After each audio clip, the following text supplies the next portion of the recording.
Birazdan dinleyeceğiniz hikaye, sahte bir gurur uğruna çıkılan yolun nasıl iki aileyi birden yutan bir kara deliğe dönüştüğünü anlatan gerçek bir hikayedir. Son yumruk bir gurur enkazı. Mahallenin lise gençliği için o yaz her şey toz pembe başlamıştı. Emir yakışıklı ve popüler bir çocuktu. Ancak en büyük zaafı her ortamda en sert ve en sözü geçen kişi olma arzusuydu. Arkadaşı Can ile araları sınıfa yeni gelen bir kız yüzünden açılmaya başlamıştı. Aslında ikisi de Can'la çocukluktan beri kardeşti. Ama Emir için bu artık bir erkeklik ve itibar meselesine dönüşmüştü. Cuma akşamı sahil kenarındaki parkta toplandıklarında Emir'in gözü sadece o kızın üzerindeydi. Çevredeki diğer gençlerin de orada olduğunu görünce Can'a bir ders vermenin ve herkesin önünde onu küçük düşürmenin tam sırası olduğunu düşündü. Amacı sadece hava atmak, Can'ı korkutup buranın patronu benim mesajı vermekti. "Sen çok olmaya başladın Can," diye bağırdı Emir. Sesini herkesin duyacağı şekilde yükselterek. Can, "Saçmalama Emir, konuşalım," dedikçe Emir daha da saldırganlaştı. Çevreden birileri, "Oo, Emir geri vites yapmaz," diye gaz verince Emir'in gözü tamamen karardı.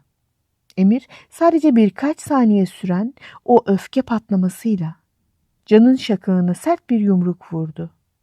Can beklemediği bu darbeyle beton zemine düştü. Başının asfalta çarpma sesi o anki tüm tezahüratları bir anda bıçak gibi kesti.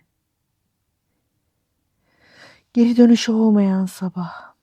Ertesi gün güneş doğduğunda mahallede iki farklı feryat yükseliyordu. Can'ın evi. Can hastaneye yetiştirilmişti ama beyin kanaması geçirdiği için bitkisel hayata girmişti. Doktorlar mucize beklemeyin diyordu. O sabah Can'ın annesinin attığı çığlık tüm mahalleyi inletti. Bir ailenin tek umudu sadece birkaç saniyelik bir hava atma uğruna sönüp gitmişti. Emir'in evi, polisler kapıya geldiğinde Emir hala olayın şokundaydı. "Ben sadece vurmak istemiştim. Böyle olacağını bilmiyordum," diye ağlıyordu. Ama artık o mahallenin popüler çocuğu değil, bir katil adayı veya ağır yaralama suçlusu olarak kelepçelenen bir gençti. Ve mahvolan iki aile. Aylar süren mahkemeler ve hastane nöbetleri her iki aileyi de bitirdi. Emir'in babası oğlunun avukat masrafları ve Can'ın ailesine ödenen tazminatlar yüzünden yıllardır biriktirdiği evi satmak zorunda kaldı.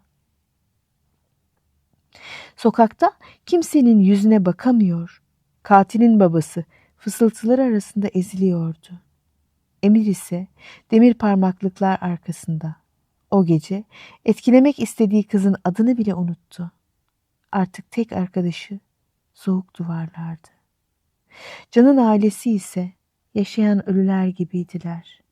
Evlatları nefes alıyordu ama artık onları tanımıyordu. Odanın ortasında duran tekerlekli sandalye, Emir'in o gece attığı o havalı yumruğun kalıcı anıtı olmuştu. Sonuç olarak Emir hapishanedeki hücresinde her gece aynı şeyi düşündü. O gece o yumruğu atmasaydım, şu an hepimiz hayatta ve özgür olacaktık. Bir anlık öfke ve çevresindekilere "ben güçlüyüm" deme hırsı birini yatağa mahkum etmiş, diğerini ise vicdanı ile dört duvar arasına hapsetmişti. Ortada ne kazanılan bir kız vardı, ne de kazanılan bir gurur. Sadece iki enkaz halindeki iki aile kalmıştı.